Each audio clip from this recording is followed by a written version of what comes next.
O programa Conversa com Bial teve como convidado na última segunda, 16, o ex-presidente dos Estados Unidos, Goiás News Notícias. Sem mais delongas, vamos para a notícia. Barack Obama, por ocasião do lançamento nesta terça, 17, do primeiro volume de seu livro de memórias, o esperado Terra Prometida. Um momento polêmico da conversa teve como assunto o ex-presidente do Brasil Luiz Inácio Lula da Silva. Obama em entrevista a Pedro Bial, discussão norteada pelo livro que o ex-presidente americano lança hoje.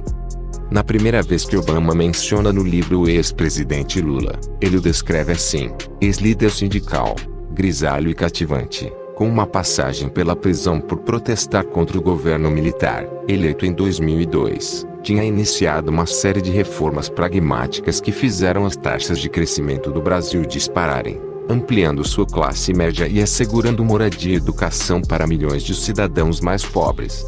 Constava também que tinha os escrúpulos de um chefão do tamanho real, disse Bial ao começar a contextualizar a pergunta que viria. Tamanho Hall foi uma organização política da cidade de Nova York, comandada por políticos democratas, que dominou a região durante 80 anos, entre a segunda metade do século XIX e primeira do século XX. Tamanho Hall é sinônimo de corrupção e banditismo político.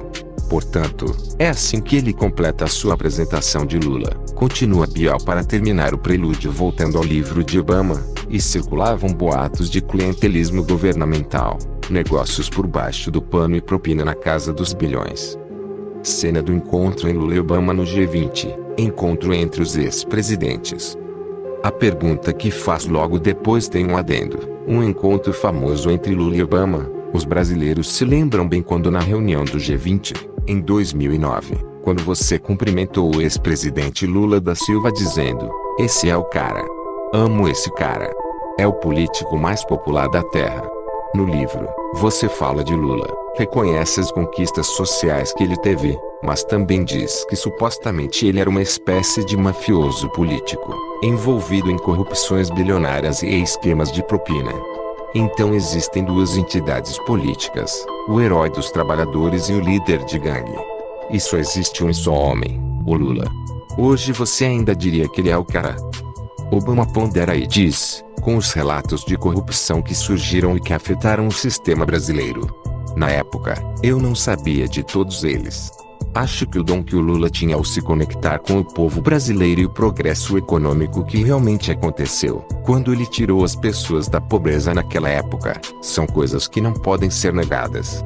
Uma das coisas que tento fazer no livro é descrever as complexidades de todas as figuras. Falo do Putin, da Merkel, do Singh, da Índia. O que você acaba percebendo quando está no palco do mundo é que a maioria dos líderes são um reflexo das contradições e das tensões dos seus países.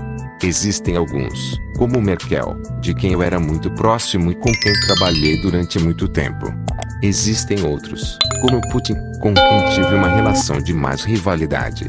Mas, para poder entender qualquer um desses líderes, é importante entender a história deles, o contexto no qual operam e as restrições políticas com as quais precisam lidar, disse.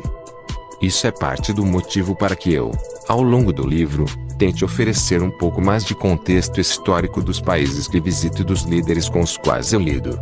Muitas vezes, não reservamos um tempo para nos entender além das fronteiras nacionais. Esses desentendimentos podem gerar conflitos e guerras, concluiu Obama sobre o assunto. Inscreva-se no canal para receber nossos vídeos. Deixe seu like, compartilhe com amigos, ative as notificações. Até a próxima.